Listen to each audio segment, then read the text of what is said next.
Hey, John. One quick note on the website: you have the wrong date for this talk tonight. I'm Jack. You have 2015. This is Mr. Hammer, and you're listening to... I'm Richard C. Hoagland, and you're listening to... I'm Art Bell, and you're listening to Dr. J Radio Live. We have an unidentified flying object.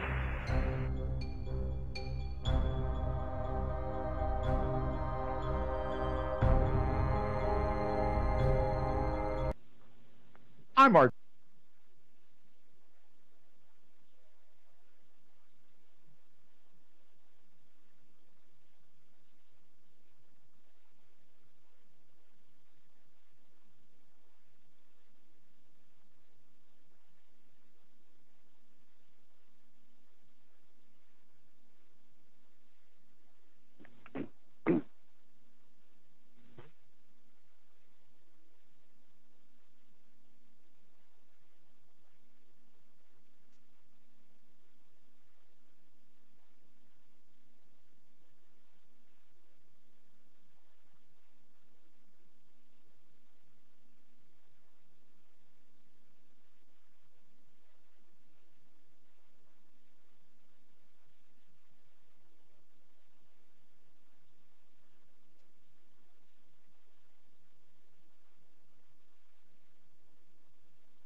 Thank you, Dr. J. It's great to be on with you.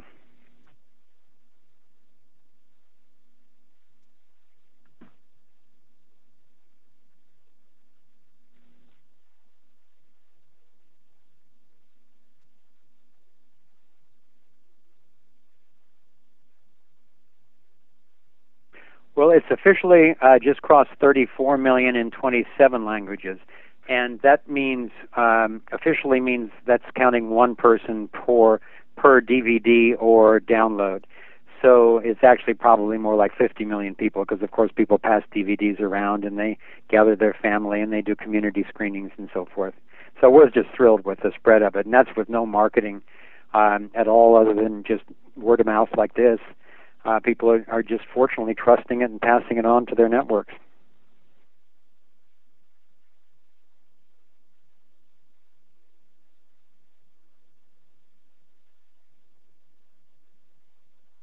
Four years, this last November.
Well, it's a complex issue, and I think it's oftentimes misunderstood because if you're going to hire somebody to fix a severe plumbing problem that you've got. Ideally, you're going to hire someone who's really got skills in plumbing because they spend a long time doing it, rather than just the guy next door who doesn't have a clue about it. You're going to get someone who put in their time to become an expert. And I don't have a problem personally with a CEO being well rewarded if he's good and he does the job, because I know how hard CEOs of major corporations work, and the amount of work that it's gone into to rise to that level.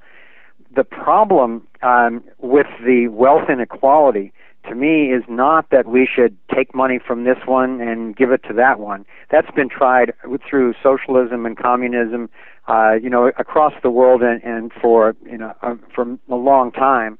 And it just always leads to death and destruction and revolution and then the next regime. The problem is farther upstream. I consider myself more a kind of an emergency plumber than a cleanup guy. So if you imagine yourself coming home to your house one day and it smells kind of funny on the front porch, and you open the door and there's this stream of putrid effluence coming down the staircase into the front hall and into the living room. Some people are going to immediately call 911. Some people are going to grab a mop. Some people are going to grab a broom and start pushing it around. And my inclination, since I was a little kid, was to unfortunate analogy, but to swim upstream to find out what's at the source. So if one were to go upstairs and actually find that one of the toilets was plugged and overflowing, then you could actually stop the problem, and then of course cleanup would be needed and so forth. But rather than just kind of bailing and trying to clean an eternal problem, with the banking scheme, we actually need to get to the root of it. And I would say that the cause of the inequality is several key points. Mainly that we have a government which is empowered to give a monopoly on money making to a cartel of private bankers, who then goes around and creates money by creating debt. And they just start printing money, but they'll never print enough to actually pay back the debt. And they well understand this, though most people don't. They know that pretty soon the entire world is going to be indebted to them, so they're going to get to control everybody. And so that's gone on long enough now that we're on the verge of exactly that, but people are finally waking up. But if a few people can print money, and then they can establish fake credit, with things like derivatives and credit default swaps and so forth, then they're simply going to be sucking the human wealth into their bank accounts and into their yachts and gated communities and so forth, while other people are going broke. It's like you had a monopoly game and someone gets to keep printing money, but the rest of you are just getting bought out by the guy who just has more and more money. So that is really the root of the problem, is this fake money system that is empowered and protected by the myth of an authoritarian government. That a few people should have the power over other people to tell them, what they can and can't do, and centralized control over the economy and the making of the money and so forth. So when those problems get fixed, and it's really interesting because I think the Audit the Fed bill, which is passed by the Congress, is voted on in the Senate tomorrow. So it's a huge day. And at the same time, Switzerland has announced that they're going to do a national referendum, a national vote on eliminating fractional reserve banking. These bankers not only get to print the money, they get the privilege of loaning out 10 times as much as anybody deposits in their banks. And that's another root of the whole scheme that's destroying the planet. So they're going to have this referendum coming up pretty soon. Unfortunately, they're going to use at least they did last time, they used the Diebold voting machines that the political parties have used here in the past to rig elections, just as it happened in the year 2000. Switzerland used these machines one time before when they were having a referendum on repatriating their gold, bringing their gold back from safekeeping around the world, because it's no longer safekeeping. And they were. It was the public. The polls showed that it would be a landslide victory for repatriating the gold. And then the vote, of course, switched at the last minute because they were using these electronic voting machines. So I'm concerned they're going to do it again. But the bottom line of what I'm saying is that there are certain, really actually very simple schemes that we're finally becoming aware of. And, you know, in Iceland and a few other places, they're starting to prosecute the bankers. And I think it's going to start happening here, too. And when we go back to a true free market where people have individual liability, where corporations have to be held liable, and where no one has rights that others don't, like counterfeit and fraud and so on and so forth, I think we'll see a return not to an absolute parity of income, because that's, you know, you would have to have a communist dictatorship to do that, and that doesn't work, because some people are going to work harder than others. Some people are smarter than others. Some people, you know, have talents that other ones don't. Some people are better collaborators, so they're going to get more benefit. But in a true free market, it's been proven time and time again that everyone's lifestyle will raise most dramatically when entrepreneurs are free to create, and thieves are actually exposed and prosecuted. So that's a long-winded answer, but that's my sense of how to better approach the wealth inequality.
I haven't heard that. If the reforms that I've been tracking, what they call the IMF 2010 reforms, if those go through, and they've been waiting literally since 2010, basically the whole rest of the world has agreed to them, but the U.S. didn't, because it was going to expose a lot of their debt and kind of rebalance power worldwide.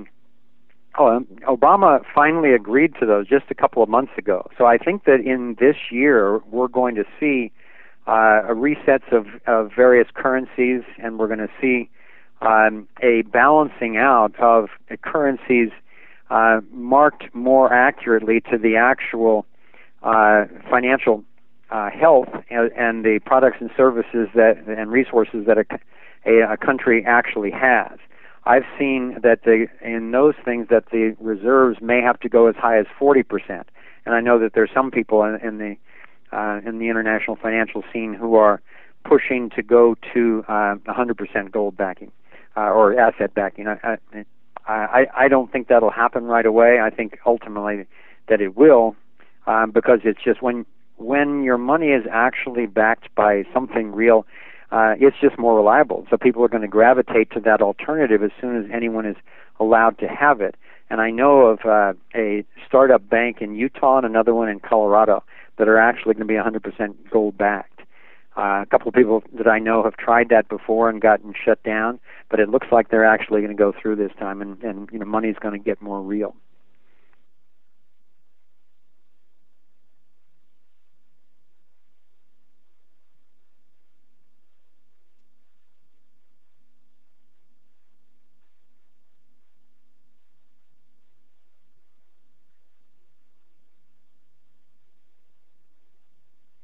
Well, the whole central banking scheme actually goes back about 400 years. They started it first in England.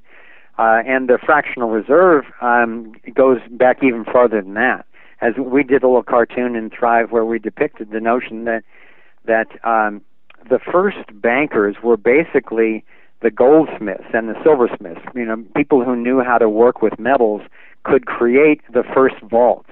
And as soon as they had a vault, then everybody who was carrying around their silver and gold coins and so forth, they wanted to keep it safe so people wouldn't steal it. So they hired the vault keepers to keep their money. And then they found it was very inconvenient and risky to go back in all the time and bring out your gold and carry it around. It was just inconvenient. So the vault keepers realized, hey, we've got all this gold in the vault, and people aren't coming to get it very often.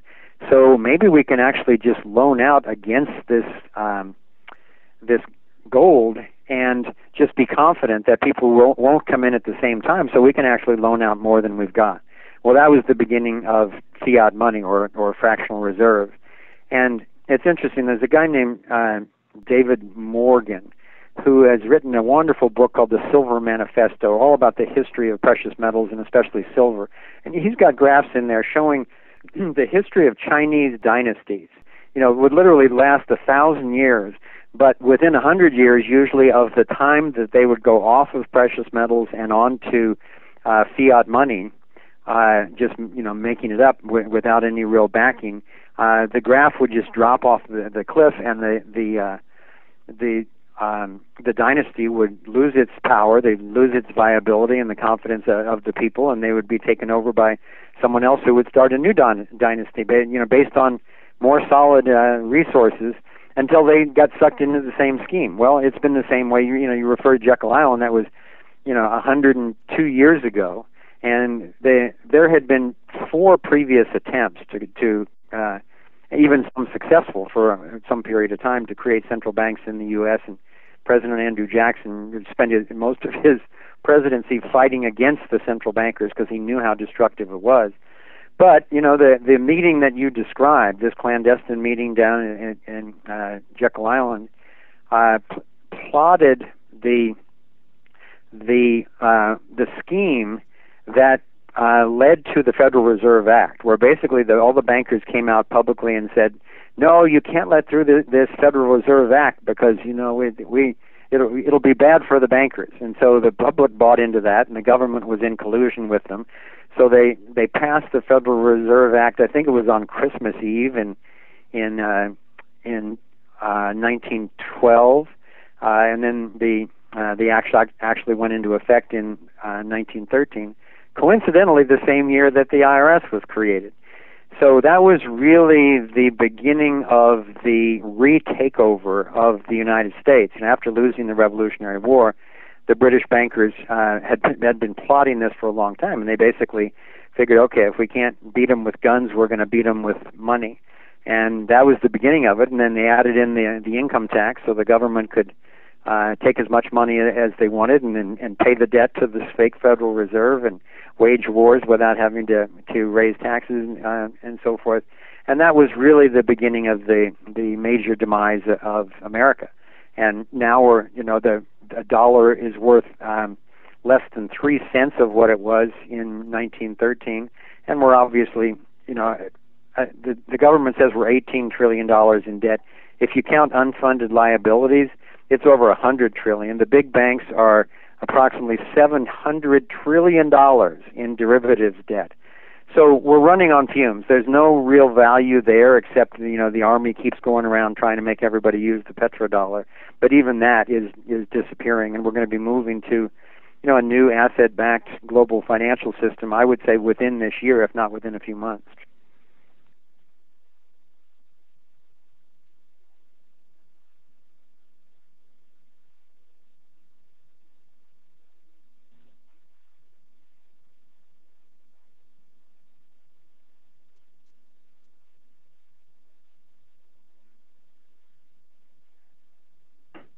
Well, I think it's true. It's really, rather than being the UK or Germany, I think that the more accurate assessment is it's the international central bankers, because they could care less about anybody's nationality, ethnicity, location, whatever.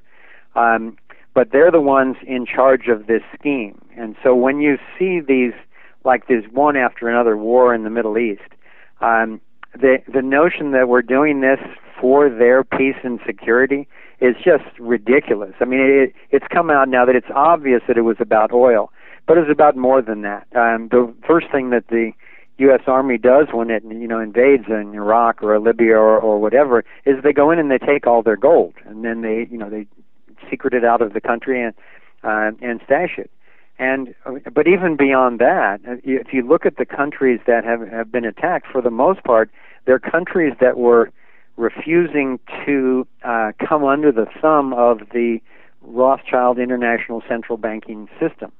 And the next thing that after each of these takeovers is that the central banking system comes in and makes the country be a part of that means of control. And if you go back in the history of the U.S., as far as I can tell, and this is a tricky one to sleuth out, but I spent a long time, several years, researching this, and I wrote a blog about this. People can find on our website at thrivemovement.com. It's basically the history of USA Inc. Because we all know about the 1776 and and then the Revolution, and then the Declaration of Independence and the Constitution and so forth. But what a lot of people don't know is that in this intended takeover of the United States by the international central bankers, whether they're British or German or the Vatican or whatever, when the Federal Reserve started its takeover by the crash of '29, and shortly after that, the country was so bankrupt that they basically brought in a new regime. They turned the country into a corporation. In fact, a bankrupt corporation, indebted to the international central bankers, the Rothschilds, etc., who were loaning money in the early 30s to help the U.S. get solvent again. So they kept this whole thing secret, but they not only went into debt and pledged against that unpayable debt the futures, really in the form of birth certificates. They pledged the futures of all American citizens.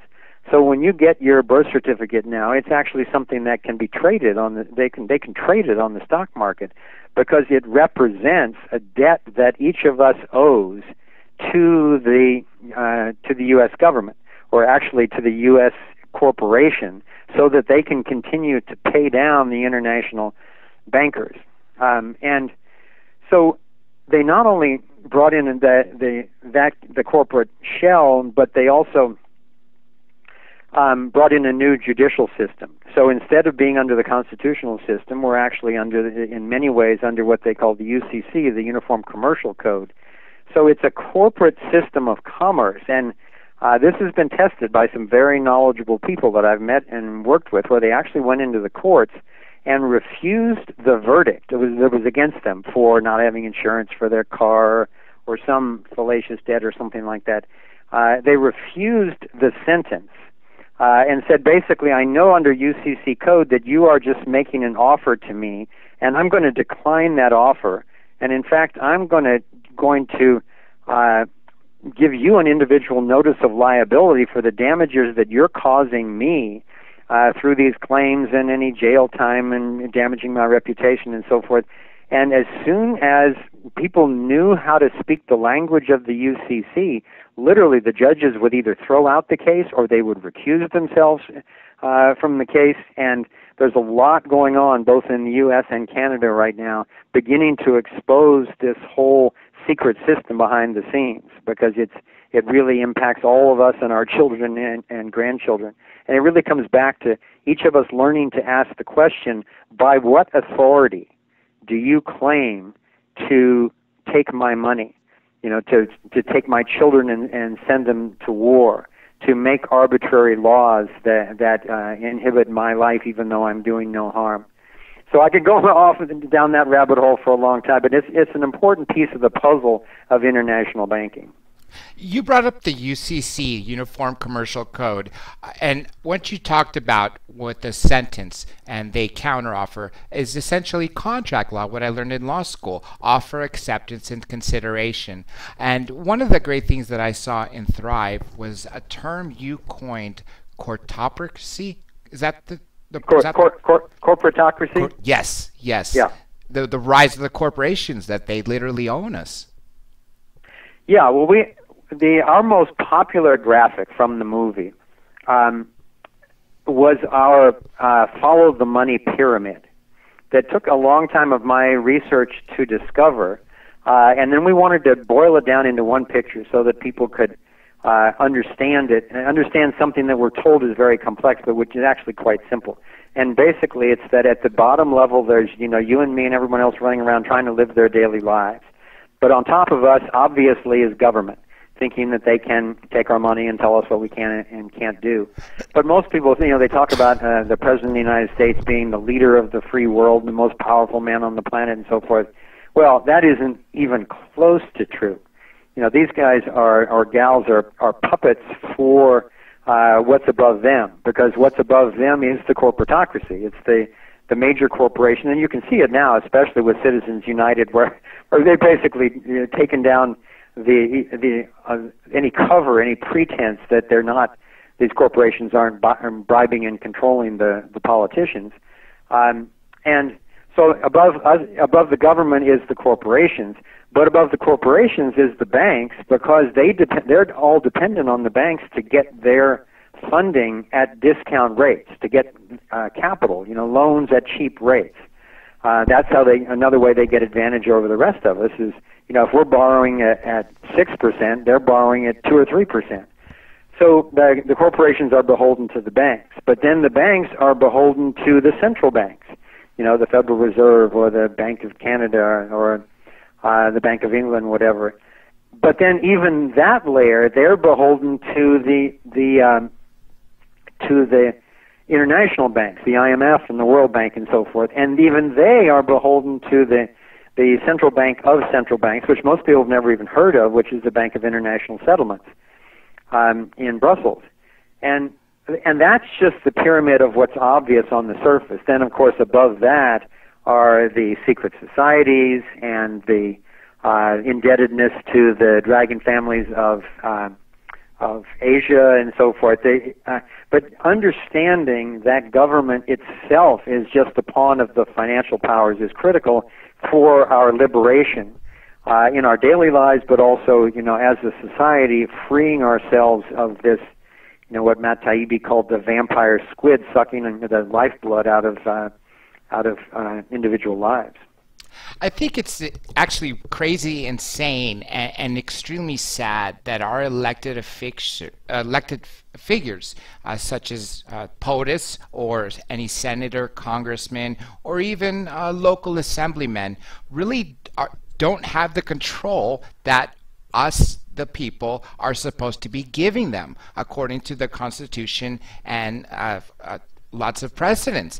And to go up through this hierarchy that you just laid out for us, and of course is shown in Thrive, I think is very scary to know that, first of all, a president has to take orders from a corporation. Then the corporations are run by the banks. And then even above that, as you mentioned, are the central banks. And above that are the international banks. And then even above that is what some people would label the New World Order, the Bilderbergers, or so on and so forth. I think that's one of the scariest things that we have to face. How can we break free of these shackles from these top people? I mean, these literally, some people label it as the 300 that ruled the rest of the world. Yeah, well, that is a dynamite question, Dr. J. I really think that it's the most important question on the planet right now. And if somebody takes that question really seriously, and I know you have, and I know I have, and I know your listeners are, then it begins a quest which can truly lead to liberation. And it's the conversation that I'm most interested in, and I'm actually writing a book about right now, because it comes back to what I mentioned earlier, to confront this question and to confront these would-be controllers with the question, by what authority do you claim to rule me? Because we've obviously been working through one nation-state after another for centuries, trying to solve this problem. And Churchill is quoted as saying that democracy is the worst form of government except all of the others that have been tried from time to time. And I think that's an important statement that really goes with a quote from that I like a lot from Martin Luther King, where he said, "The arc of the moral universe is long, but it bends toward justice." So we're actually heading over, the history from the pharaohs to the kings to the priests to the feudal lords to the dictators to the presidents, premiers, and so forth. We're heading in a direction that was suggested by the Magna Carta and really well spoken in the Declaration of Independence about equal rights for everyone. But there's a trick here, and it's so simple and so obvious. It's like the banking scam. It's so obvious that we've all been missing it for most of our lives. And I would take us back to the Churchill quote and say, if it's the worst government except for all the other, the worst form of government except all the others, if we just do those drawings, what they call them figure ground, where you see one face, but if you kind of change your focus, all of a sudden you see a whole different scene. It's that type of thing where if we're focused on, well, what kind of government should we have, we can miss that the problem all along the common denominator has always been government. That's another really extremely scary thought, because right. Going back 150 years ago, even Lincoln warned us about the corporations. Now let's go back to a few thousand years ago, the pharaohs. Who even gave them the power to control their people and then, worse, enslave them? I'm not talking about the way we're enslaved now, where we're told we're free, even though technically we are slaves to the system. Our rights are being taken away. As you pointed out in Thrive, free speech zones. The First Amendment, for God's sakes, is free speech. Why is there such thing as a free speech zone when the entire United States of America, mainland, Hawaii, Alaska, should every location be considered a free speech zone? We shouldn't, isolate them. That goes everything we are against of. Now, this is going to be a little tricky to tie this in, but let me throw this in real quick first. Going back to something you brought up in Thrive, people really are loving and caring. And one great example is during crisis, people really tend to come together and help. Now, during the '94 Northridge quake, I lived literally in the epicenter. It took 2 weeks for FEMA to get to us. No power, no water. The only thing we had was what we had stored here. And all the neighbors got together. We cooked whatever we could with some of their camping gear. Everyone was being extremely nice. So times of crisis go to show the level of humanity, that what we really are loving. It's not the way it's painted on the mainstream news. Now, another thing I want to say is technology is bringing us together. If it wasn't for technology, we wouldn't have access to alternative media that provides us the ability to spread this news to millions of people around the world without the interference by the mainstream media, except when they mess with us, such as when Senator Gravel was talking about rigged elections. Boom, we were shut off. Another alien abductee who worked for the Department of Defense was talking about how she found a DOD box by her telephone man in the 80s came by to fix because she was having some problems and found a DOD box. Boom, we were shut off air. But aside from that, the reason why I say it's a double-edged sword, because on one hand, it gives us this ability to do exactly what we're doing and what you did by putting Thrive out there on YouTube and allowing the entire world to see it for free. On the other hand, what does Facebook do? And what does Google do? Well, that's Big Brother. You are giving, instead of the government having to spy on you, you're giving them the information. You're telling them who your friends are. You're telling them where you are every moment, because all these smartphones have GPS. And I'm sure you know this, Amazon has opened local fulfillment centers. What they do is using algorithms based on what you've purchased, what you search on the internet, what your interests are from things like it's Facebook and everything else for metadata. They predict what you're going to buy. And it just blows me away. And so this is where I'm going to throw in Snowden before I go back to the other point. I think it was great when Senator Gravel, who's now retired, called him a true American hero. Because on the other hand, you have the U.S. Attorney General who said, Edward Snowden, why don't you come back to the United States? We'll take the death penalty off the table. Plead guilty. We'll give you life without parole. Sure, let me leave my high-paying job in Moscow and my beautiful girlfriend/fiance to come back and spend the rest of my life in Adiac Supermax prison in Colorado? I mean, are you kidding me? It just blows my mind. I think Snowden is a true hero, despite what our government labels him. What are your thoughts on Edward Snowden? Well, let me make a couple of points on Snowden. First of all, I have been very inspired by him. You know, I have a strong sense from various episodes in my life what it takes to stand up for truth. And I know he's taken a lot of risks, I believe, and has sacrificed a lot in the process. And the information that he's brought to the world has been very enlightening. At least it gives us a more realistic basis to try to solve some of these problems on. You know, a lot of people who were inexperienced in these realms, of course, thought I was crazy and paranoid and so forth when Thrive came out. But every fact that we had in there has turned out to be unchallenged, and the scenarios that we projected are being validated. And one of them was we said that the NSA collects every phone call, every text, every email that you send. And, you know, I had people I've known my whole life say, "No, Foster, come on. You're really losing it." Well, now, you know, through Snowden being willing to stand up, nobody's bothering to say that kind of stuff to me anymore. And they more often now say, "What else do you know? You know, what should we be knowing?" So I'm very inspired by him in that way. And at the same time, I don't know him personally. I don't know all the facts behind the case. In fact, somebody recently, what was his name? A guy named John Young in November filed a FOIA request to the CIA to try to get more background on Snowden, and it was summarily dismissed. No information available on Edward Snowden.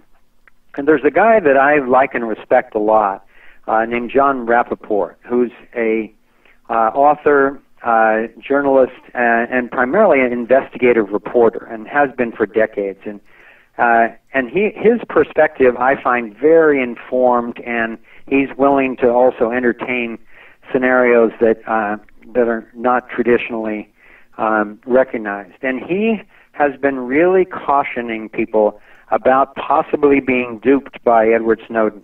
So I've really been kind of trying to keep my mind open to what don't I know about the Edward Snowden case. Because basically, he goes through Edward Snowden's history and finds it not credible that the supposedly most sophisticated security and surveillance company in the world could not, first of all, would have given access to all that information to a junior guy who had only been with the NSA a short amount of time and only with the CIA for 2 years before that. And then secondly, that when he took it, they couldn't find him, they couldn't find his computers, even when he was giving these interviews and so forth. And basically, his thesis is that the CIA is always in competition with the NSA, and he thinks maybe Snowden was set up, as an instrument of the CIA to expose a lot of bad information about the NSA, and then in the larger picture to actually put the whole nation, put 350-some million people on alert that they're being watched. Because, of course, the surveillance hasn't gone away. A whole new level of it was just approved covertly, just like a Jekyll Island thing again.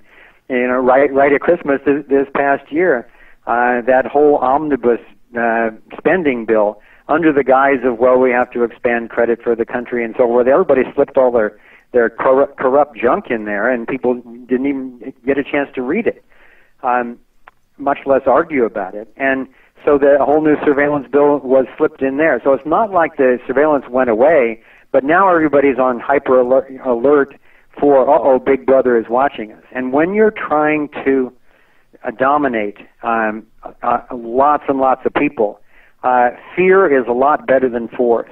And one of the ways that you can impose that fear is by letting them know that they're under surveillance and at risk.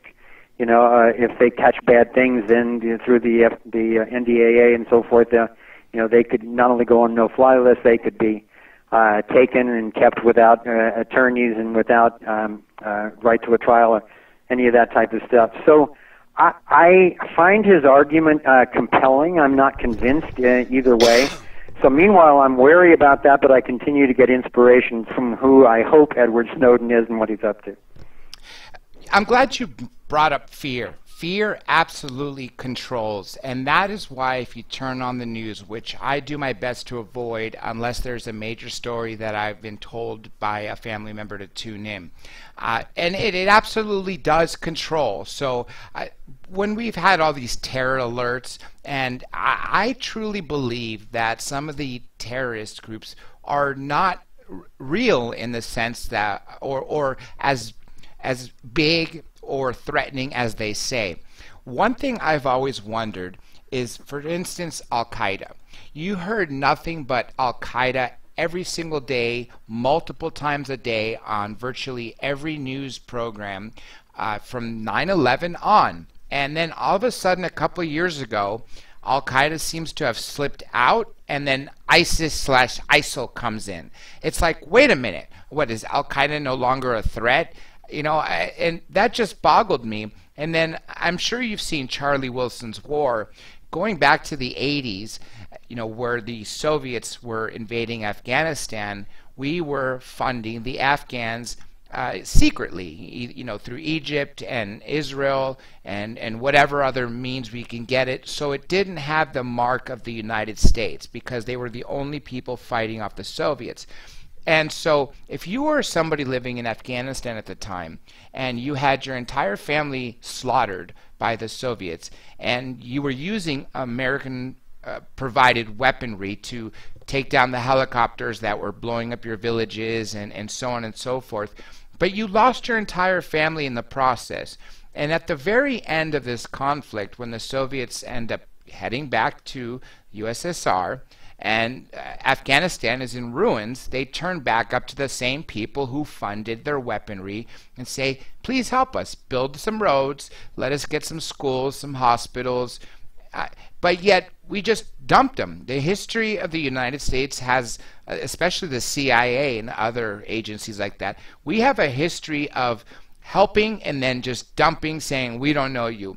So if you were put in such a position where you were armed by the United States indirectly, fought the Soviets, lost your family in the process, and then were told, sorry, we don't know you, we were never here, wouldn't you be aggravated? And if you have nothing to lose because you lost every member of your family, that in itself could create a terrorist. And the other thing I want to mention is metadata. A lot of my family members, every time I talk about this, they say there's no way 1.4 million or 1.2 million people are being watched. There's not 1.2 million people on the phone lines listening. It's not how it works. Foster, from the time me and you started this program, literally in the last 45 minutes, everything we've said has been transcribed electronically, instantly, cross-checked with our emails, our text messages, our GPS, and so much has been done with these high-tech computers.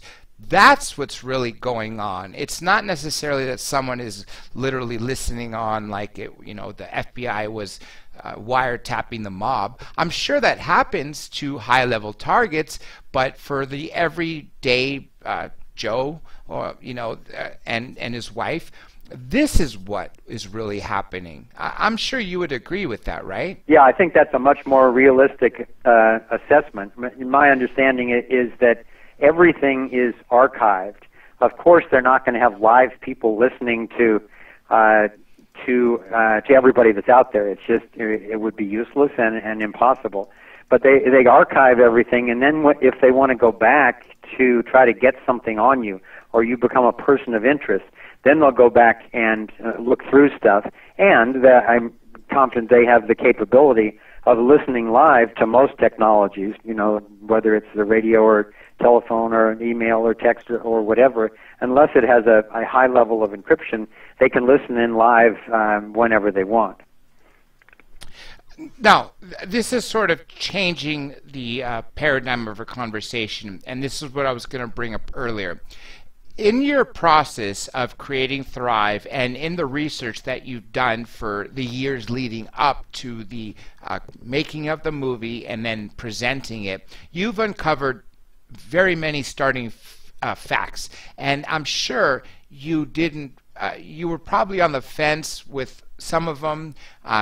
Maybe some of them you didn't believe at all until you were able to verify them and realized that, wow, things are really worse than what I thought they were.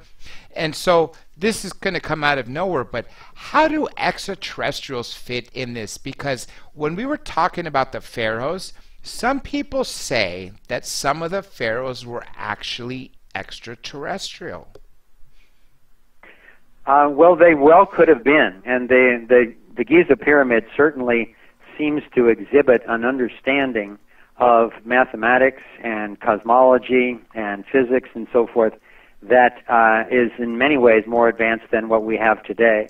So I would assume, actually, I don't believe it until I know it and have hard evidence, but if I had to bet, I would guess that Egypt is a very strong example of that. I'm naturally a very kind of science-oriented person. I'm naturally skeptical, but I also try to be as open-minded as possible. And combining those two, I think, it's a skill that we're all needing to learn to survive and thrive in this modern world. And the ET question has been an interesting one for me because it was something I wasn't interested in as a young person.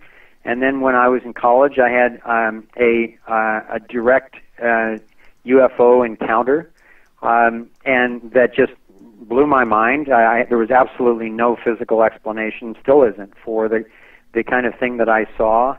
And that just opened a window in my mind that never closed again. So when I started coming across people like Richard Dolan and Stephen Greer and James Gilliland and Nick Pope and Stanton Friedman and many of the people that you've had on your show, I started entertaining the seriousness, the overwhelming, the compelling nature of their evidence.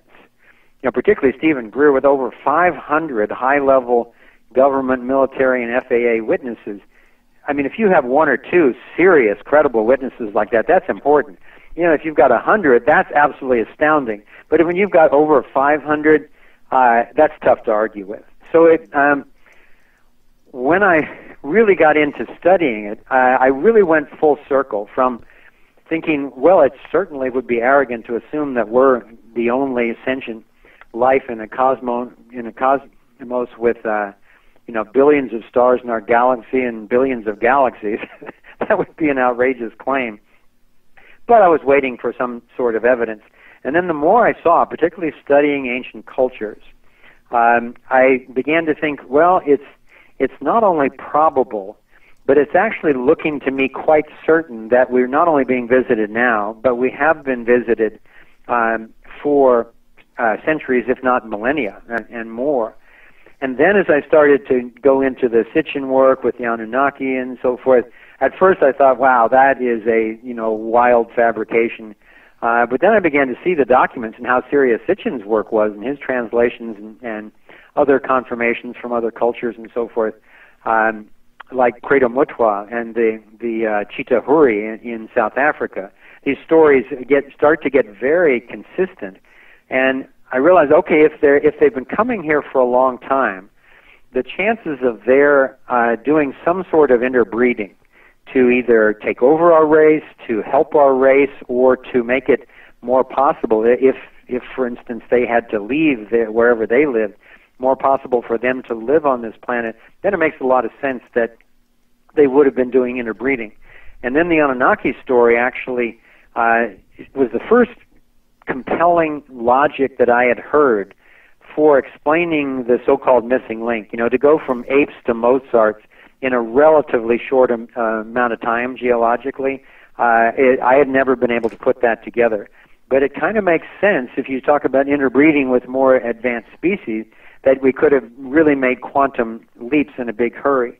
So I went from wondering if it was possible that we were being visited by ETs to realizing that the fact of the matter is most likely we're all hybrids. So it goes from are there ETs to most likely we are ETs. I'm glad you actually mentioned that, because a lot of people actually talk about the fact that we are hybrids. And I've heard a really interesting theory, and this makes sense. It could make sense. Of course, we need to have a lot more science to confirm this, if it's actually true, to make it from a theory to a fact. But especially now, compared to, say, 75 years ago, when we are able to look literally on the molecular level of things and see DNA, I heard a really interesting thing, that the reason why we are able to tap into the global consciousness, or say universal consciousness, not just because of our pineal gland, but if we are truly hybrids, going back to what some people say 250,000 years, or even Linda Moulton Howe says Earth has been terraformed for at least 270 million years to create Homo sapien.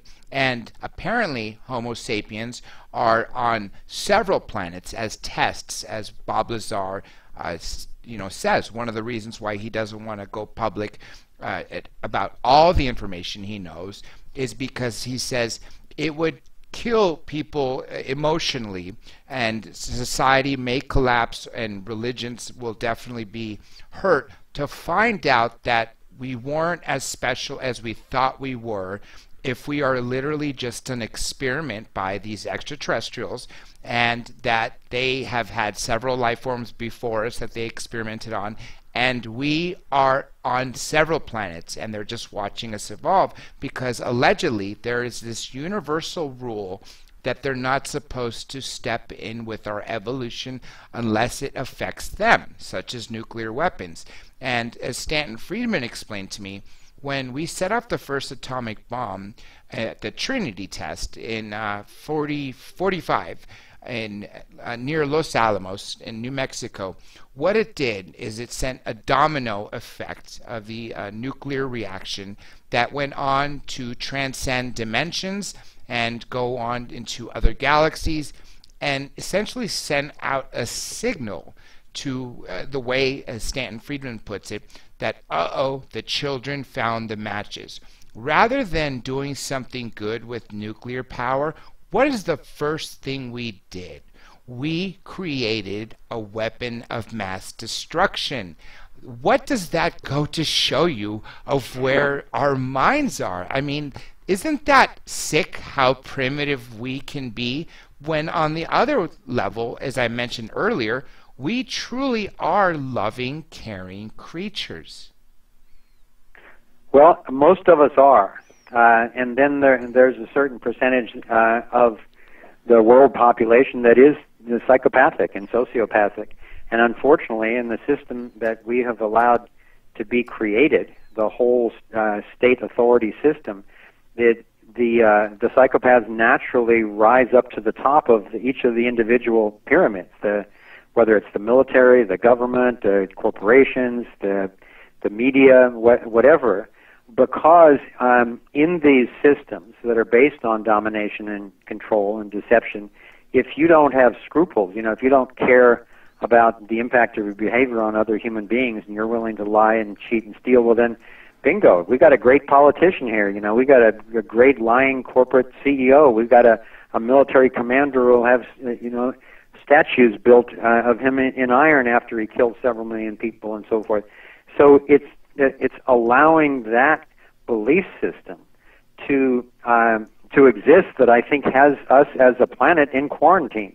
The evidence is very consistent that they are not allowing us to take nuclear weapons off this planet. They're doing their best to not allow us to have nuclear war, and until we show that as a species we're capable of participating with other species intergalactically, in cosmic terms, on the basis of what we call the non-aggression principle, non-initiation of force, I think that they will do their best to keep us in quarantine. But then the flip side of that is I got a chance to spend some time with John Mack, the researcher from Harvard who worked with abductees and so forth for a while before he died. And I asked him, I said, John, I've always wanted to ask you this question.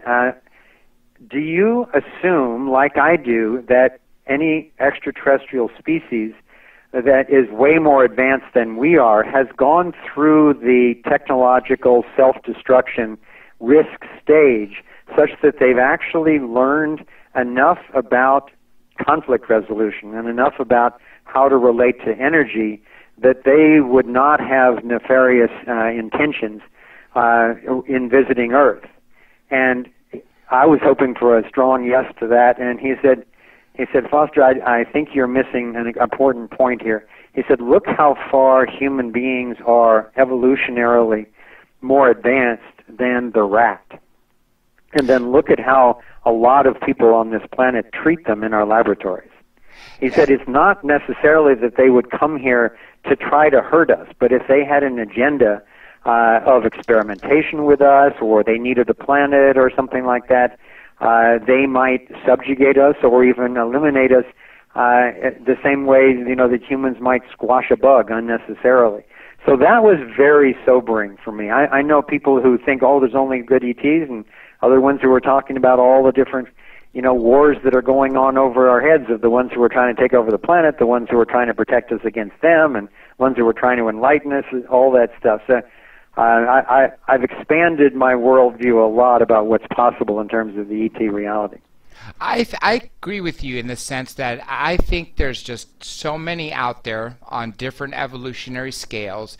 I think the majority of them have their own interests. I think some obviously want to do, not necessarily do us harm, but maybe take over the planet, or you take over some of the resources.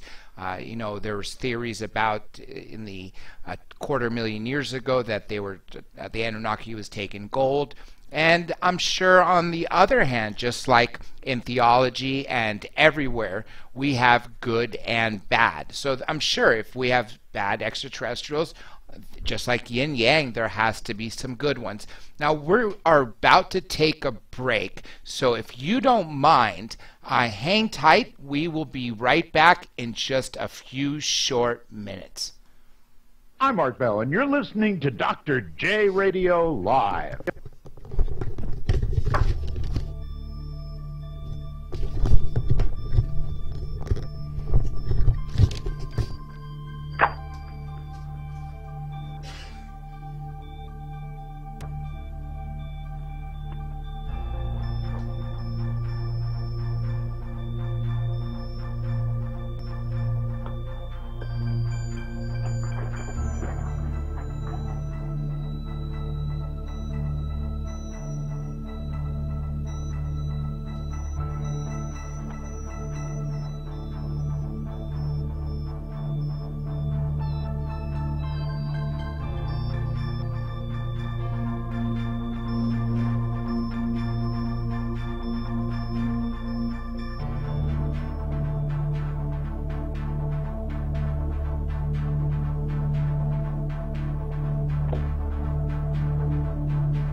I'm professional baseball player Trevor Bell, and you're listening to Dr. J Radio Live.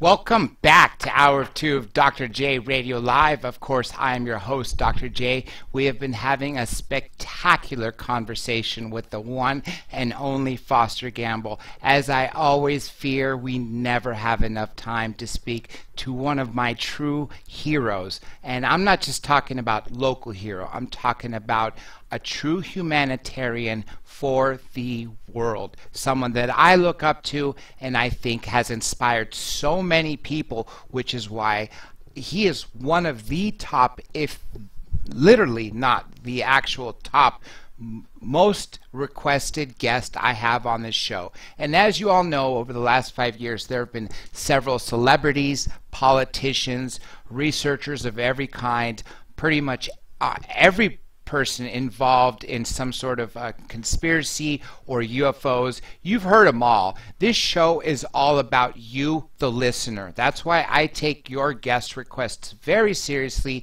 and do whatever is in my power to bring them to you. If it wasn't for you, I wouldn't be doing this.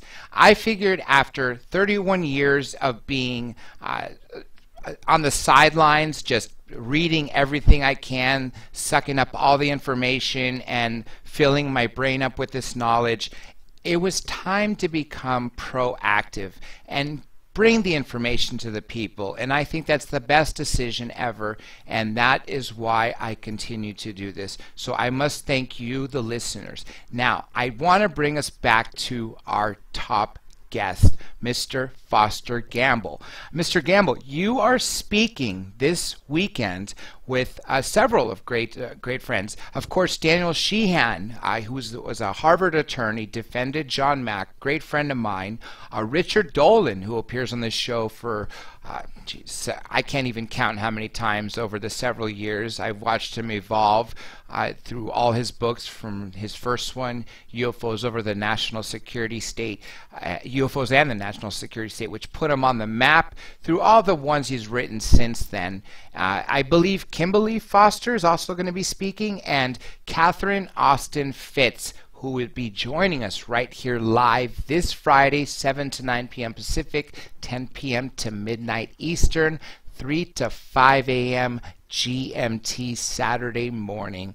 Again, all this information is available at drjradiolive.com. That's drjradiolive.com. To get more information on this event, Architects of the New Paradigm, there is I don't want to. I think it's the best way to put it is there's a banner on my website.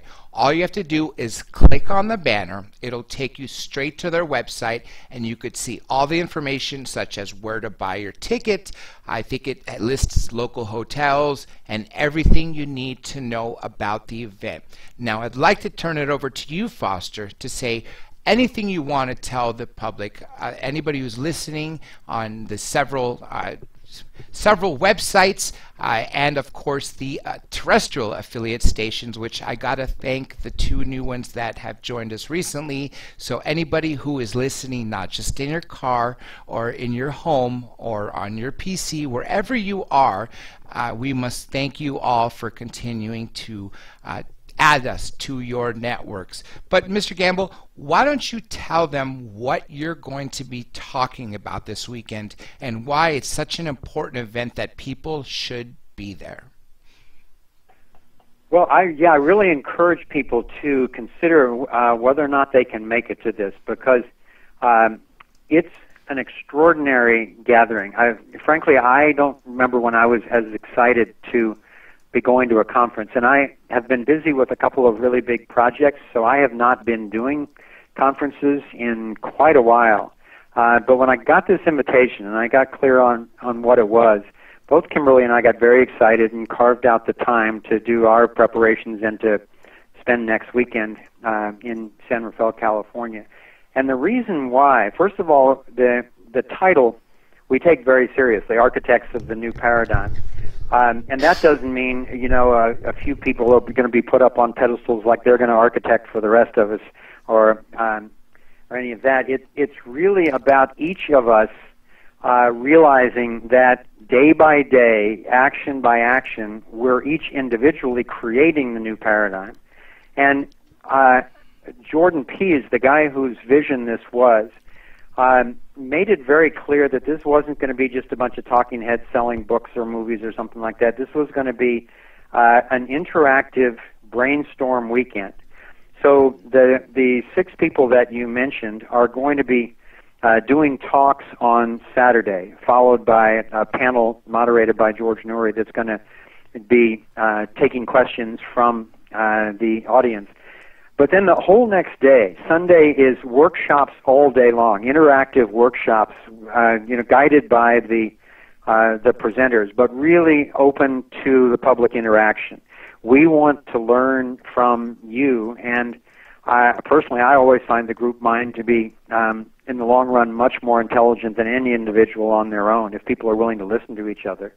And also, Jordan told me there's going to be at least one video booth there, where people at any time can go in and just sit down and record their messages, whether it's their questions, their concerns, but most especially their insights about what they believe that the new paradigm that we're all creating should consist of, and what it would need to be if humanity was not only to survive but to actually thrive.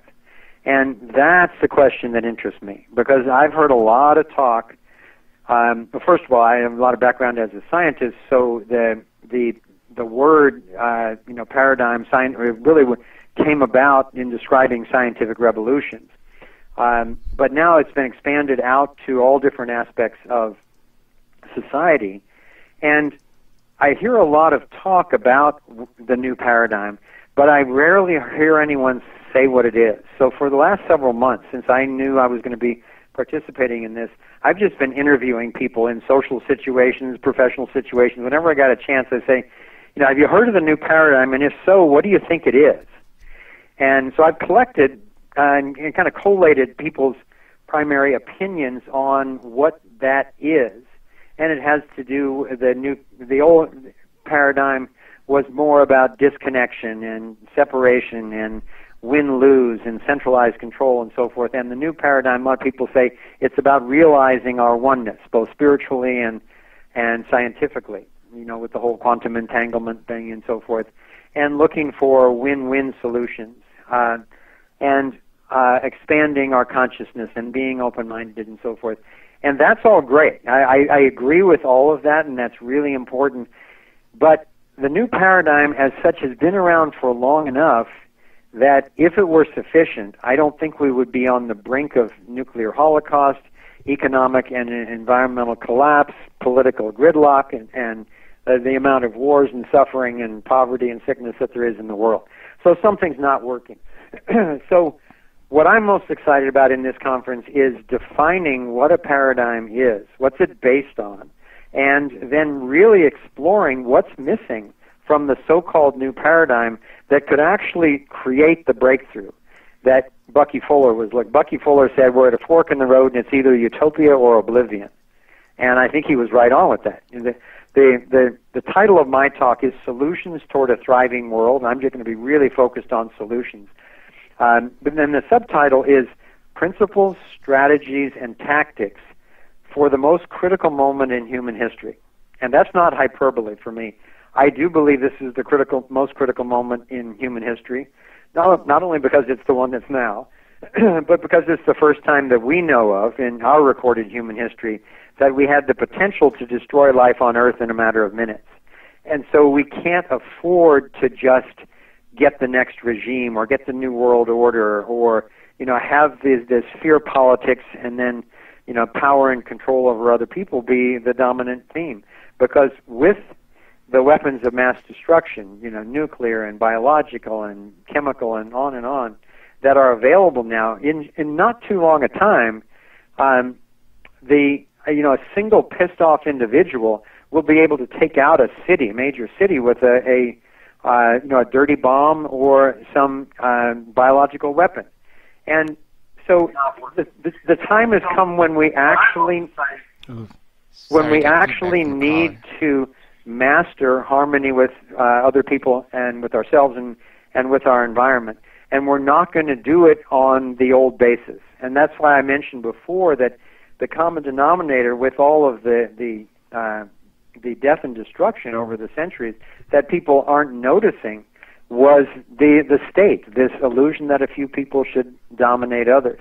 So I'm going to be, and Kimberly will be also, really strongly bringing in the notion that the equality of rights of every single individual is in fact the most important element for a sustainable planet. And everybody says, well, sure, that was right there in the Declaration of Independence. It's built into the Constitution. Well, it's actually not. It was a good stab at it. But as long as you have a centralized authority that depends on taking people's money as taxation without their permission to then go wage wars and to support their crony corporations and do bailouts and all this kind of stuff, as long as you've got that authoritarian myth, you've got the seed of tyranny in your system.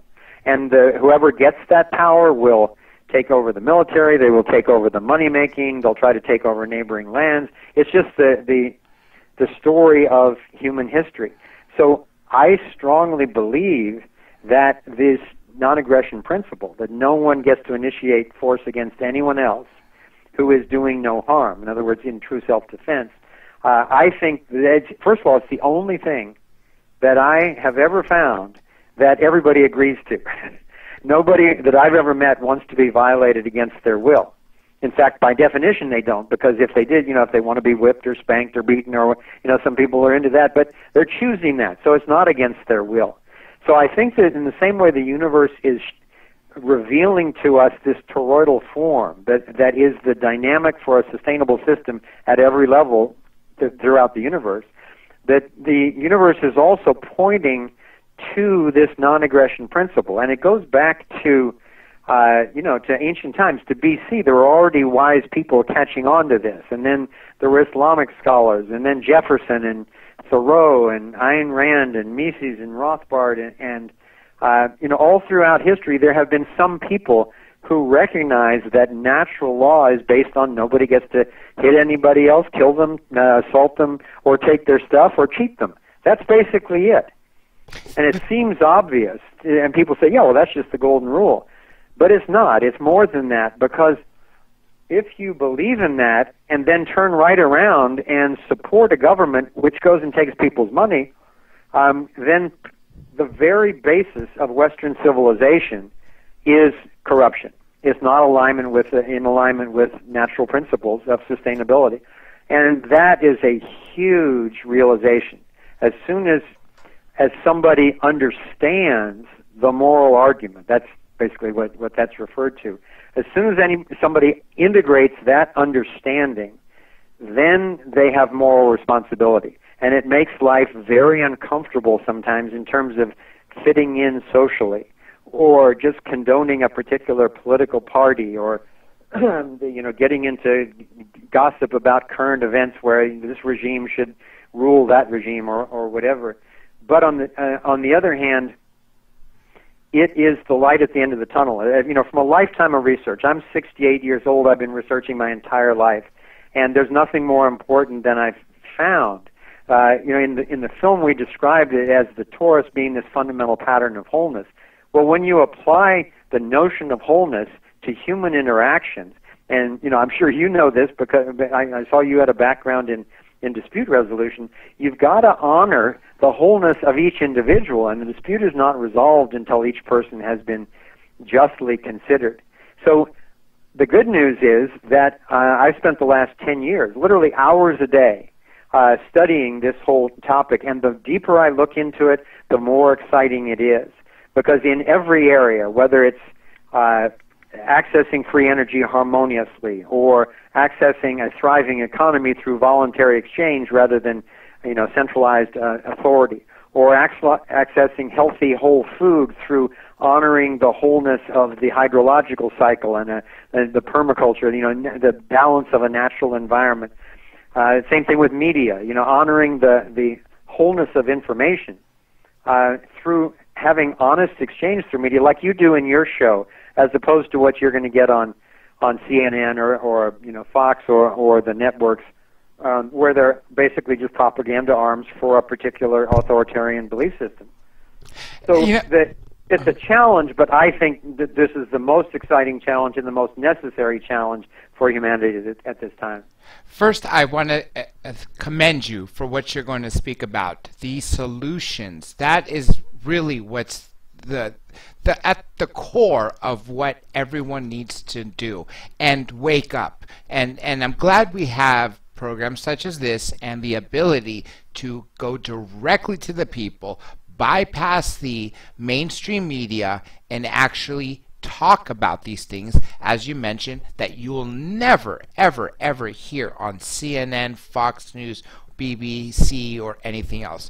We do have some questions from some callers, and we do have a caller standing by. But first, let me make one comment. As you mentioned, the natural law, golden rule, and other things like that. First, the 10 Commandments, you don't have to be a religious person per se to understand them and follow them.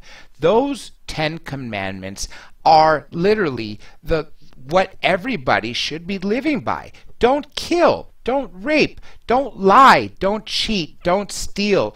Honor thy father and thy mother. I mean, it's just so basic. I don't even think they need to be told to you for you to realize what's right and wrong.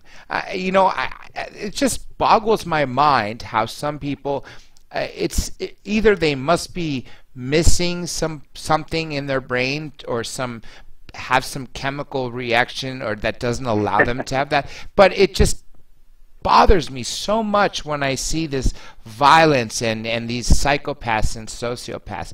Anyhow, let me get to these questions. The first one, which was asked literally a little over 20 minutes ago, is from Danny, I believe, from Southern California, asks, does Mr. Gamble support the Ubuntu movement? That's from Michael Tellinger. I know that. Yeah. Well, it's a good question. Michael and I are good friends. I have tremendous respect for him as a person, as an activist. He's put his life and well-being and resources on the line again and again for individual freedom, particularly in taking on the central banking system of South Africa. My only major disagreement that I know of with Michael is that he strongly believes that we need to move to a resource-based economy where we mandate the elimination of money. And he and I, whenever we get together, we debate about this, whether it's online or in person. And I think that the problem with Ubuntu is that that's one of their major kind of planks of their platform. And, the Zeitgeist movement and Peter Joseph want the same thing. Charles Eisenstein talks about, needing to go to a gifting economy, having to go to it. And that's my problem. The key word, I think, for human survival is voluntary. Nobody gets to hurt anyone else, and they get to do what they want voluntarily, as long as they're not committing assault, murder, or fraud, counterfeit, or whatever. And to eliminate money means that you would have to take people's money away and take their right to create money away. A lot of people say, well, money's the root of all evil. Well, I don't think so. I think dishonest money has led to a tremendous amount of, empowering a lot of evil. But I don't think it's a coincidence that we've had a money system as long as human beings have been around, whether it's, a tally stick or puka shells or Bitcoin or gold or silver or barter or Ithaca dollars, whatever it is. My opinion is that the key to a healthy economy is free voluntary exchange in a free market, and that means a free market in currency. So anybody gets to create any type of currency they want, but then you can't force it on anyone else. So if you're just printing monopoly money, or you're claiming great value for puka shells or something like that, well, people aren't going to use your money, and it's going to become obsolete almost immediately. And if you're committing fraud, then you're going to be prosecuted and have to make restitution. So if you've got asset-backed currencies that are transparent. You've got Bitcoin that's transparent. If you've got honest barter, then what you've got is the basis of an honest system of voluntary exchange, and that's all that money is. Gold happens to be very useful so far in human history as a medium of exchange and as a storehouse of wealth. Nothing has been more effective so far because you can really purify it, you can change its form. People like it visually, and for jewelry and so forth, and they also use it industrially. But it's simply the most reliable one that we've found so far. But it's not. It doesn't have. It has very little intrinsic value, but it's valued by human beings, and it's something that takes some human effort to create. So it immediately, in its very existence and exchange, it's representing a modicum of human work, which is really where most value is created, is human beings getting something done. So my only issue with the Ubuntu is, are you going to turn into a socialist movement that's going to take people's money and then tell them that they can't use mediums of exchange? Because if you are, if you're going to be a proponent of that sort of political authority, then you've got the cancer of authoritarianism in your system, and it not only won't help, it won't survive, and it can end up doing a lot of damage in the meantime. Here's an international question. Peter from Cambodia.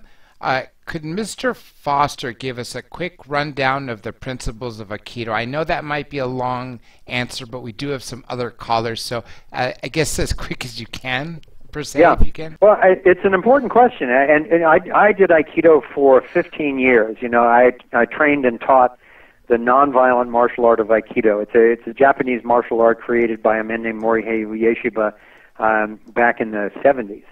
And I had studied other martial arts, but when I found Aikido, I realized that was what I was looking for, because I could commit my spirit to the actions 100%. You know, I just couldn't, in good faith, in the alignment with my true self, I couldn't spend much more time practicing, you know, crushing somebody's windpipe or driving their nose through their brain to kill them. I mean, it's nice to know how to do that if you're protecting your children or your own life or something and you don't know anything else.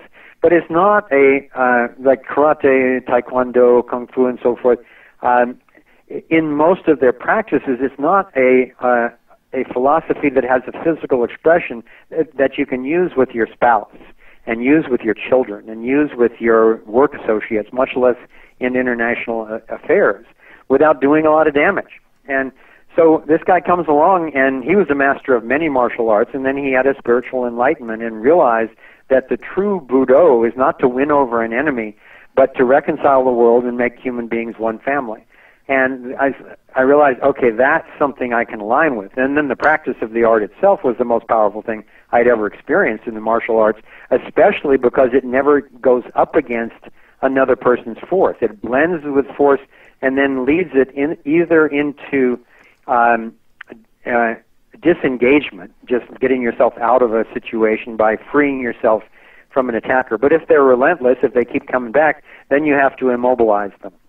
And you literally coil their body such that their aggression will all come back on their, one of their own joints in such a way that they have a choice between love and pain. And the moment they let go, you can be reconciled back into harmony. So I haven't practiced it on the mat much since 1984, but I use it every day in everything that I do, in my personal relationships, in my business relationships, in my philosophical studies, and so forth, because it was the first major embodiment of this non-aggression principle that I had ever found. And the second most important discovery in my life was when I actually saw free energy devices working. I realized, wow, this is Aikido in the electrical dimension, because all the devices that work are not going up against energy, not burning, not crushing, not fusing, not fizzing. They're actually resonating with. they're tuning themselves, devices are tuning themselves to the natural toroidal movement of the energy patterns of the world. And so I realized, oh, okay, that's the Aikido and free energy devices are actually using the same philosophy. And then the final biggest discovery of my life so far is what I've been referring to here with the non-aggression principle, that when we apply Aikido at the human level in terms of interaction, I also was a conflict resolution facilitator for several decades, and particularly in Silicon Valley, but also with families and couples and sports teams and so forth. And when you apply Aikido at the human level, it comes down to that same thing of not initiating force. You can protect yourself as nonviolently as possible, but you can do whatever you need to do to protect yourself. But the more skilled you are, the more you can honor the wholeness of another being, even if they're so out of harmony that they're attacking you or someone else. You can immobilize them and try to help heal them without having to injure. So you're resolving conflict without having to injure people. I think that's the best way, using their force to turn it around on them and have a peaceful resolution as opposed to killing them. Nonetheless, there's a couple things that I want to talk about. I hope we don't run out of time. I do want to talk about the free energy experiments you did see. I'm sure you heard of John Searle, who's been on the show a few times, who had lots of fantastic results in the 50s before he was arrested for not paying his electric bill because he was generating his own electricity. And I definitely at some point, hopefully we can have time for this, to talk about the very important topic of depopulation and the really scary thought of the FEMA death camps and the train cars. But before we do that, let's take some of these callers that have been on hold. The first one, 562, welcome to the show. What is your name and where are you calling from? 562, we're live. You still there? Hey, how you doing? Who is this? This is Fausto. Fausto, welcome to the show. You have a question for Mr. Gamble. Yes, hello, Mr. Gamble. I wanted to ask you if we can be expecting a Thrive 2 documentary and if it will include more of the UFO subject in it. Well, I can't promise it, but for the first time in this past year, we've been seriously entertaining it for the first time. That was such a mega effort. It was a lifetime of research and then 8 years in the making. So once Thrive came out, Kimberly and I felt like we had given birth to septuplets or something like that. So if anybody would ask, hey, you want to have another baby? I'd be like, no, I can't even think about it. But we are seriously entertaining it now. We don't want to do it yet, but here's where I would be interested in doing it. We're working now through what we call our Thrive Connect project with innovators in every sector of human endeavor, all the major sectors in infrastructure, meaning energy especially, and water, but also in agriculture and in media and in justice, all the different areas. We have been contacted since the movie came out by close to 1,000 innovators from around the world.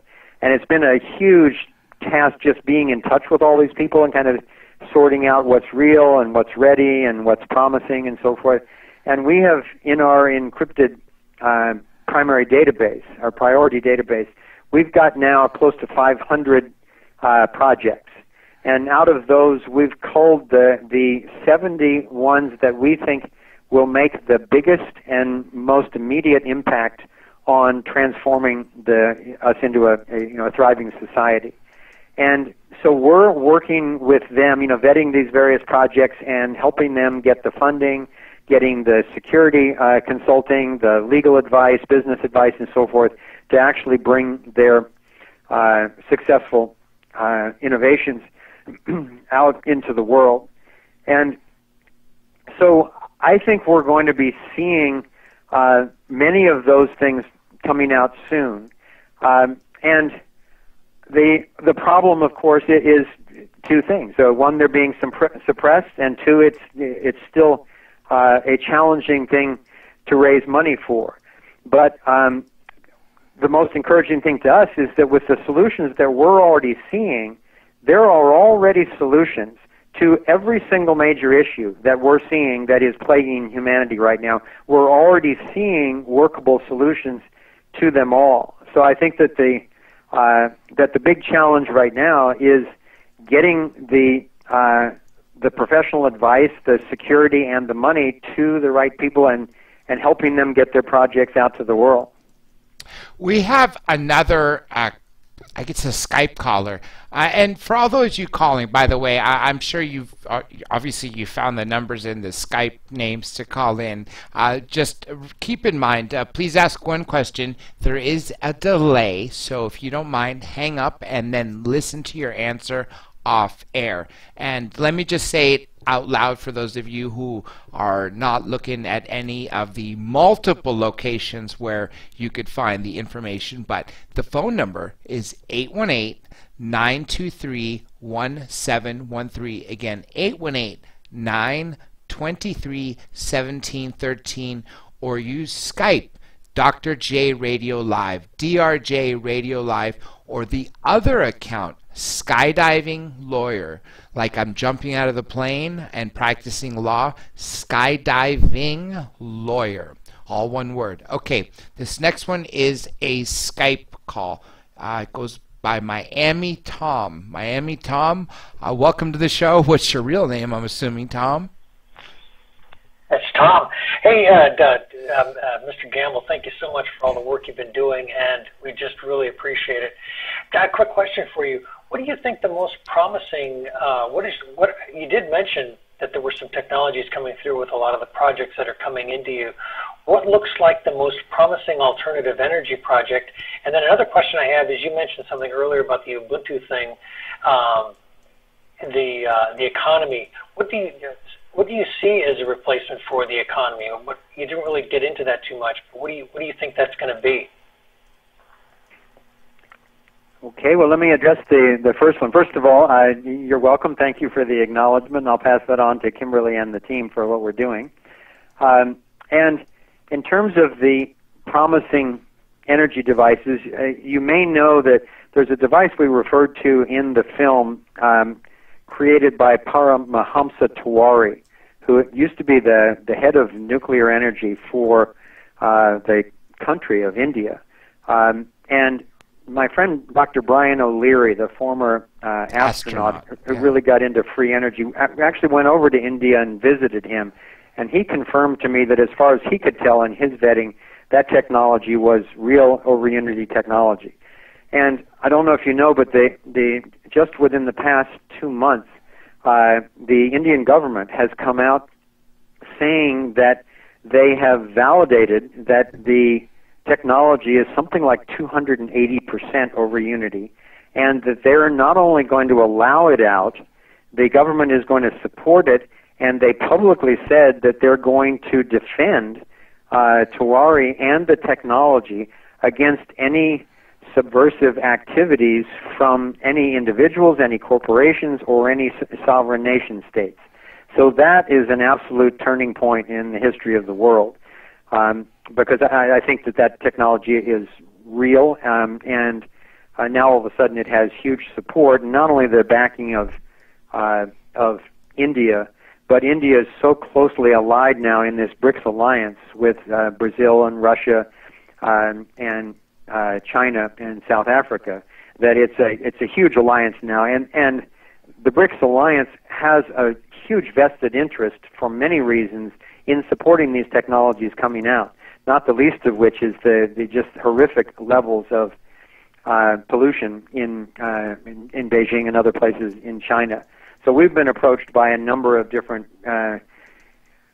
individuals and entities from China looking for these technologies, and we're in ongoing communication with them. But obviously that's one of them. I have high hopes for the Kesh technology, which has also been the other one that's been made public.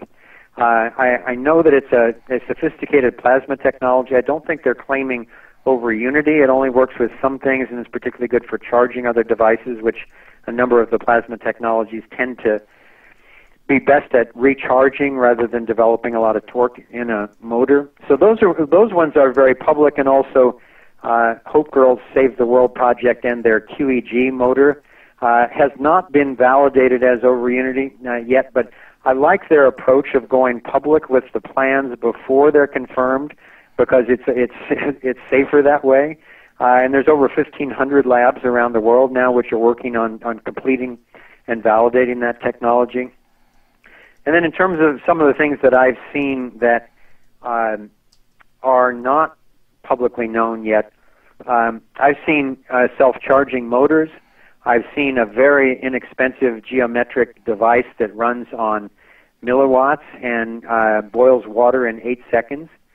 Now that might not seem like much to people who aren't in this field. I mean, we all boil water when we boil an egg or something like that.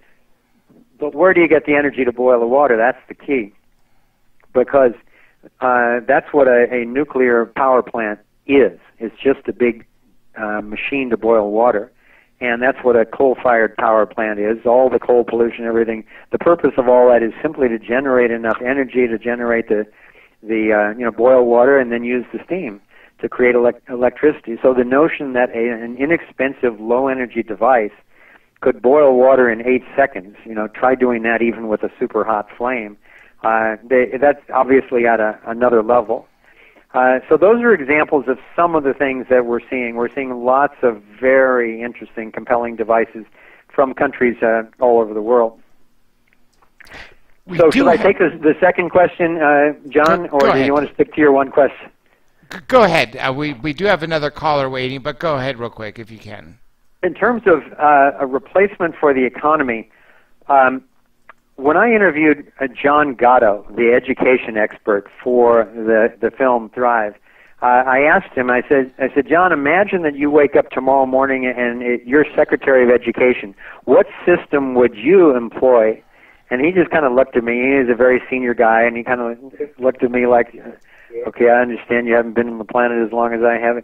He said, Foster, you're asking the wrong question. And I said, okay, well, what do you mean? And he said, the moment I have the notion of imposing a system, then it's just the old system of authoritarian control. And it's the same thing when you come to the economy. We've all been trained, since civics classes in elementary school, that an economy is something that is centrally controlled by a government. And that's the problem. It's like geoengineering. If you try to control the weather, you are in big trouble. You're messing with a cosmic level system, and it's going to be very destructive. You'll never be successful, but you'll, kill a lot of people and destroy a lot of the environment along the way until you realize that the challenge is to harmonize with the natural movements of nature.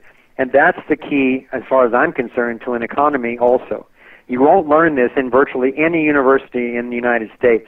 If you want to learn about this, go to the Austrian School of Economics, particularly people like Hayek and Mises and Rothbard.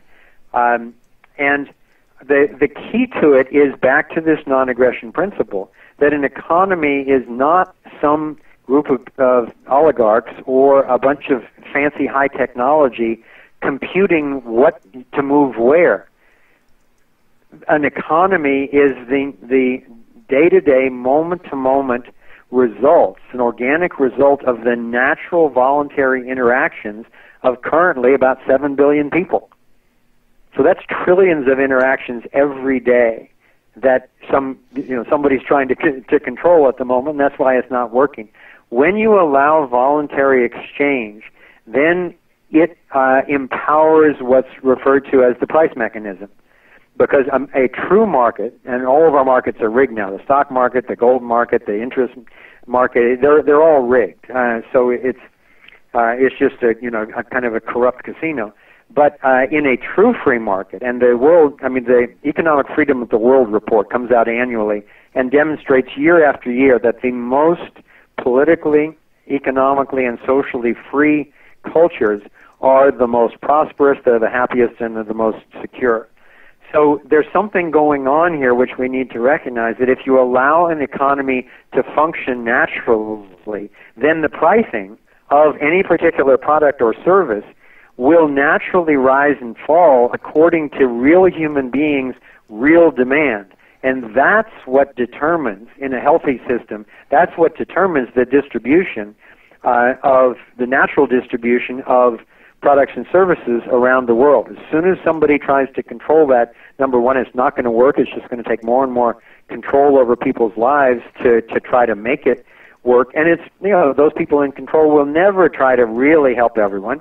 No oligarchy ever has. The first thing they're going to do is put in a bunch of laws to protect their own power, and then all of their actions, except, a few breadcrumbs here and there to try to keep the people from revolting, their actions are going to be like John and I were talking about earlier in the call. Their actions are going to all support the sucking up of wealth out of the wallets of the common person into the wallets of the elite who have taken over the fake economy. And that's exactly where we're living right now. And I think we're on the brink of either a whole new system, if we do it in time, a whole new, more honest system, or a complete collapse. Okay, let's go to the next caller because I want to get as much as we can before we are out of time. I do recognize this area code as being in the U.S. but out of the mainland. Area code 808. Welcome to the show. Where are you calling from, and what is your name? Blake Cousins of Third Phase of Moon. Wow, big show. That's quite impressive what I've been hearing tonight. Now I wanted to ask Dr. J's guest tonight this question in regards to the human thought, the world as a whole. Just go back a few years when Tiger Woods was on the top of his game, and then all of a sudden, this big, what happened, everybody knows what happened, but so does everybody know that his career went down. His putts weren't going in like they used to. And here's my question is, do you think, John, that if the world was really loving Tiger back in the day, they were willing those putts in. Everybody saw it live, so you had millions of people saying, get in, and that putt actually curved because the world willed it in. But then after this debacle, nobody really cared about Tiger, so then he lost his edge because the people didn't will it. Do you think we, as the world, could will a better place on this earth? Foster? Yeah, very interesting question, because it moves beyond the merely physical realm. And I ran a company in Silicon Valley for 8 years called the Mind Center, and it was a brainwave biofeedback technology and training company. So we were really dealing in those realms where we did testing with psychics and mystics and yogis and Zen masters and Qigong masters and so forth. So we got to see real adepts with the mental and spiritual capacities. And I know that I spent some time with John Hagelin, from the physicist from the Maharishi University, and they've done a lot of studies through TM showing that if a significant mass of skilled meditators move into a community and then do regular meditations for peace in that community, that every time the crime rate will go down. So I think that there is a difficult to measure, but also hard to deny cause and effect going on there. But at the same time, I think that I used to watch Tiger Woods a lot because I lived in Palo Alto when he was attending Stanford, and I would sometimes play golf on the same course that he did. I would go to the driving range where he would practice, and if he was there, I would just stop and I would just watch him. And it's one of the most phenomenal things I've ever seen. He's a superb athlete who had a level of focus, and I used to be a zone sport, what we call a peak performance or zone sport consultant for professional athletes. But he was one of the best I'd ever seen, and obviously his performance reflected it. And I think he did his homework. He really trained himself very skillfully with top experts, did the practice, and then learned the mental game such that he could concentrate at those moments in such a way that I think also, yes, he could feel that people were rooting for him, and that really helps. And I think he could feel when people stopped rooting for him, but he also, I think more importantly, kind of stopped rooting for himself. And this comes back to this whole Taurus thing and the the non-aggression principle, I think he aggressed against himself. He went out of integrity with his own honesty, with his relationship with his wife and with others. He really got into the ego, into the world of deception, and it just caused his downfall, both in terms of his marriage and in terms of his popularity and financial support and all that kind of thing. But also, I've watched it, just in anguish with him trying to rescue his career, because I in watching him now, he's put in a lot of physical training and kind of readapted his game, but I still don't experience that he has ever come back fully himself to complete humility, acceptance of himself, and then complete realignment with his own integrity. So whether or not, the millions of us out there rooting for his putts or not has an effect, I don't know. Probably so. I played sports at a high level, number of sports myself, and I could certainly feel the home court advantage. Many times I was a Division I hockey player, and boy, playing in our own arena really helped. On the energetic level, it really helped. But I think ultimately we can't do a lot to control that in our lives, but we do have, if we're willing to take responsibility for it, a lot of control and a lot of opportunity for our own psyche and our own behavior and how we line it up with the natural movement of the universe. Thank you so much for calling, Blake. Let's go to the next caller. We are running out of time, so I'm going to cut off the callers after this. For the rest of you guys, next time, if you can, it's an honor to have Mr. Gamble on. Please try to call in earlier. This is a Skype caller. Johnny Webb, where are you calling from? And you have a question or comment for Mr. Gamble?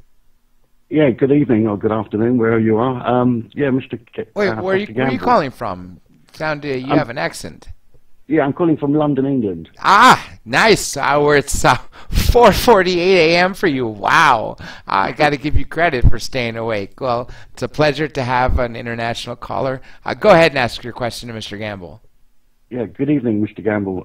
My question to you is, I understand that the Mayans used to cancel their flame every year and put all flames out on all of their communities as a way to sort of resolve debt.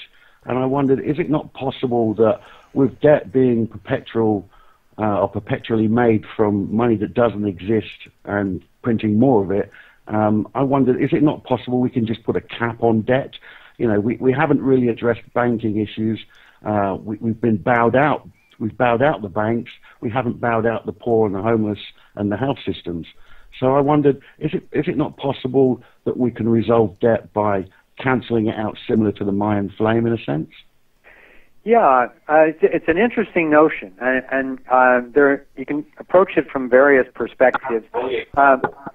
One is that I'm aware that the Mayans would do that, and I know that the Vatican is talking about. They're encouraging a Jubilee year, a forgiveness of debt year for individuals and for governments. And I know that I've talked to several representatives from the Dragon family in Asia, and they are really working diligently toward resetting the global economy and moving away from all of this fake debt. And they have also talked about creating a Jubilee, and they have so much gold that they've collected over millennia, and they've been mining so much more than is ever reported publicly. And they have voiced publicly and directly to me their intention to use a lot of that gold to put the whole world on a non-debt healthy basis. I believe if they're willing to do that, it could be skillfully done. And even if you needed to forgive a whole lot of debt to begin with, if they are willing, and if the world is ready to move to a true free market, where there aren't governments protecting fraud and printing fake money and all that stuff, but people have to actually be accountable for their behavior in a true free market. So if you're borrowing more than you should and you're leveraged to the hilt and things don't go well, your business is out of business. You're bankrupt. You're going to have to start, working at minimum wage for for someone and start building yourself back up. You're not going to be bailed out. But in a true free market, I've studied this for years, and I've worked with people like Catherine Austin Fitts and Bill Still and other economists trying to figure out if we were to allow free energy and allow a true free market, what would be the impact on human lives? And so we did some calculations just in the U.S. alone, because it's just an economy that I know better. And the numbers that they came up with was each individual, as well as each family, would have roughly 6 to 10 times the assets that you have now. Whatever you've got saved in the bank, multiply it by multiply it by 8, and then whatever income you're receiving, multiply that by 8, and you've got no debt. Imagine a civilization. It's actually hard to imagine it. That's why we did a whole animation in Thrive, trying to get people to let go into picturing what a world would be like if it were true money and an honest economy, rather than this corrupt economy based on this debt-based fabrication that just serves the oligarchy. So I think ideally a debt forgiveness will be necessary once. And if we really get it as a civilization, I don't think that it would be necessary again. I know there's a quote from Benjamin Franklin when the colonies were first forming, and he was visiting in London, and they were asking him about the colonies, and he said, "We have no debt and we have no beggars on the street." So imagine that: no one's in debt and no homeless. And at the time, they were printing their own money. They were printing the scrip. I think ultimately that's not the solution, because it's going to be abused like everything else. But it's a stepping stone. It's like the Ellen Brown's,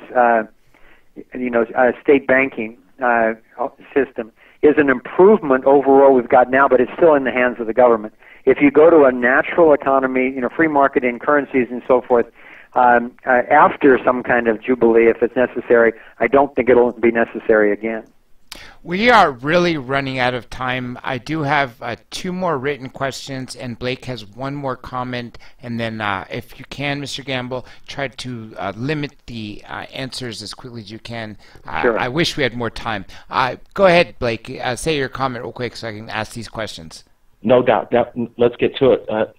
Mr. Gamble, this information that's been coming in has been quite amazing and coming in quickly. Like you said, we could go on for hours just going over what this free energy suppression is all about, and what you just calculated on this free energy. If it was out there, wow, that's staggering amounts of money that could be saved and go to better things around the world. My question is, who has this free energy, and who?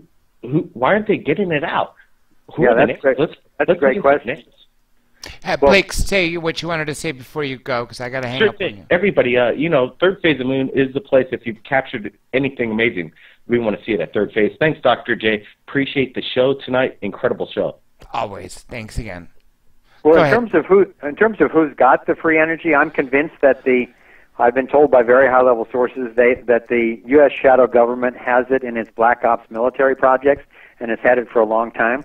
And I don't know whether they have reverse engineered it from things that from crash saucers, or whether they have, as is often reported, learned about it through contracts with extraterrestrials. I don't know whether it's that. It probably is, at least to some degree, that. But the U.S. government has also stolen. It's documented over 5,000. I've been told by an expert it's over 10,000 patents on new energy devices that have been submitted unknowingly to the U.S. Patent Office, and they steal those things, and they either go develop them themselves, or I've also been told that they sell them when they're in debt to foreign bankers. They'll actually sell those patents as if they were cash or something. But in terms of who else actually has them, there are secret inventors all over the world who have been developing these things ever since Tesla, over 100 years ago. And as I mentioned before, the challenge is not so much technological. Just from what I've seen, it would totally transform the world. So that's why our focus is really on keeping these people safe and getting them the resources that they need. And I think once this Tawari engine is out and being used and then sold around the world, I think then the toothpaste is out of the tube. And this is what I've been telling our inventors, is stay under the radar until someone makes it out, whether it's you or someone else.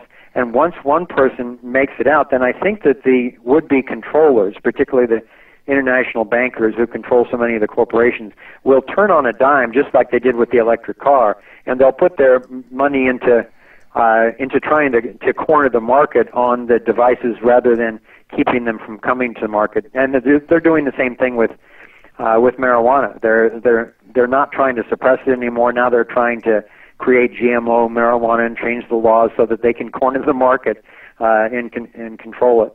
But I think it's coming soon. Someone asked me recently, when do you think we're going to see it? I think within the next 5 years, I think there will be over 200 companies that are marketing new energy devices around the world. We are literally down to the wire. I got 3 written questions for you, so I'm going to do my absolute best to get these out there. Okay, let's do them in order. Marie in Paris wants to know if the Gambles will be coming to Europe soon. Well, that's an interesting question because we've got many requests and we haven't been there since Thrive came out. But we have a specific request now that involves some new energy devices and some other exciting developments in France and in the UK right now that are having us think about the possibility of a trip in the summer. I can't guarantee anything yet, but I love traveling in Europe and I would love to come over. So it's raising up on our radar. Okay, let's see where the others are. Hold on a second. They are lost. Okay, here we go. This is from, let's see here. Okay. Bob in Santa Cruz asks, how can people get involved in Thrive? Well, what I recommend is that you first see the movie and then spend as much time as you can exploring our website. We spent 3 years building this website, and we continue to load things up to it every day.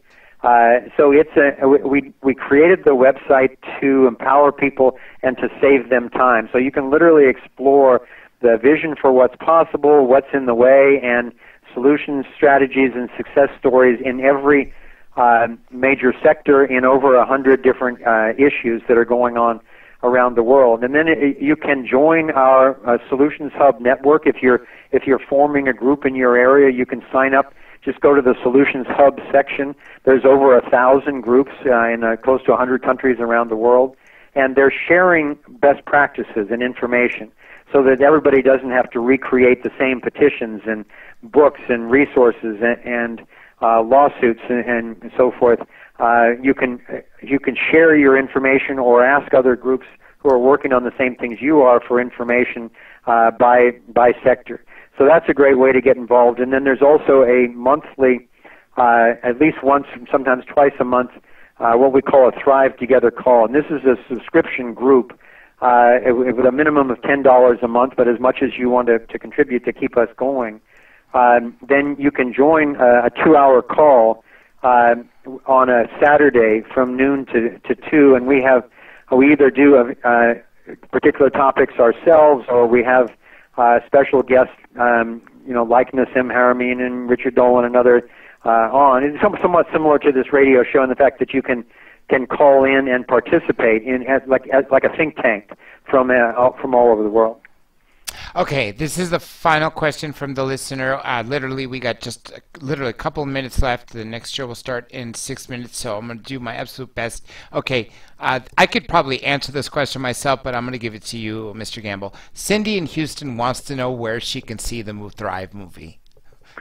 Yeah, just go to thrivemovement.com or just put Thrive Movie in your search engine, and it will take you to our website, and it's available there for free.